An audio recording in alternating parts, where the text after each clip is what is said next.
மனைவி நல்ல ஒரு ஆலோசகர், மனைவி நல்ல உதவியாளர். அந்த வசனத்தின்படி மனைவி நல்ல பரிந்து பேசுறவர். சில வேளை கணவனுக்கு என்ன சொல்லன்னு தெரியாம கண்ண தள்ளிட்டு இருப்பாங்க. அப்போ பரிந்து பேசுறவர். அடுத்தல வழக்குரைஞர்.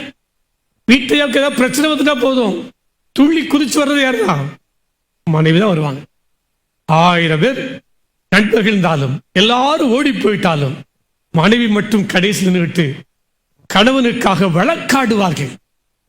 வழக்கறிஞர், பலப்படுத்துறவர்.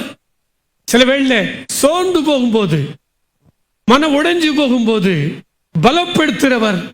அடுத்த இன்னொரு வார்த்தை பயன்படுத்த, கூட நிற்பவர். எல்லாரும் ஓடி போலாம், மனைவி மட்டும் கூட நிற்கிறவர்கள். ஆகவே இந்த மனைவி, இந்த ஹெல்பர் சொல்ற வார்த்தை அவ்வளவு ஆழம் புதிந்தது. இன்னொரு விதத்தில் எடுத்துக்கொண்டால், இந்த ஹீப்ரு வார்த்தைக்கு இந்த ஏசர் சொல்ற வார்த்தை இருக்குது, அதுக்கு 2 மீனிங். இன்னொரு மீனிங் இருக்குது, விடுதலையாளர். விடுதலையாளர் என்றால் இந்த இடத்தை எப்படி பயன்படுத்தப்படுது? விடுதலை என்று சொல்ற வார்த்தைக்கு எப்படி பயன்படுத்தப்படுது என்றால், ஒருவர் ஒரு சிக்கலுக்குள்ளே மாட்டிக்கொண்டார்.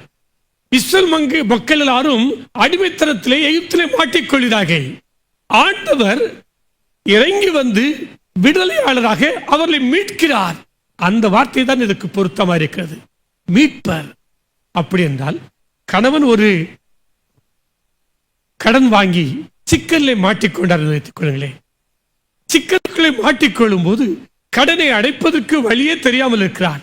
ஆனால் மனைவி பலவிதமான சூழல்களுக்கு வழியாக எப்படியாகவும் தன் கணவனை இந்த வறுமையிலிருந்து, இந்த கடன் பாரத்திலிருந்து மீட்டு விட வேண்டும் என்று முயற்சி எடுக்கிறாளே, அந்த வார்த்தையை பயன்படுத்துவது மீட்பர்.